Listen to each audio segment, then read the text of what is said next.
ஓரணியில் தமிழ்நாடு திட்டத்தில் யாரையும் கட்டாயப்படுத்தாமல் தமிழக அரசின் திட்ட செயல்பாடுகளை கூறி உறுப்பினர்களை சேர்த்து வருவதாக சட்டமன்ற உறுப்பினர் தேவராஜு தெரிவித்துள்ளார்.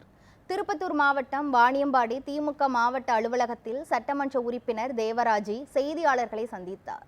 அப்போது ஓரணியில் தமிழ்நாடு என்ற திட்டத்தில் யாரையும் கட்டாயப்படுத்தாமல் தமிழக அரசின் திட்ட செயல்பாடுகளை கூறி உறுப்பினர்களை சேர்த்து வருவதாக கூறினார். இதனைத் தொடர்ந்து மக்களின் பிரச்சினைகளை தீர்க்க அரசே களத்தில் இறங்கியுள்ளதாகவும், கலைஞர் உரிமை தொகை, புதுமை பெண் திட்டம், நான் முதல்வன் உள்ளிட்ட திட்டங்களை மக்களிடையே சென்று சேர்த்துள்ளதாகவும் அவர் கூறினார்.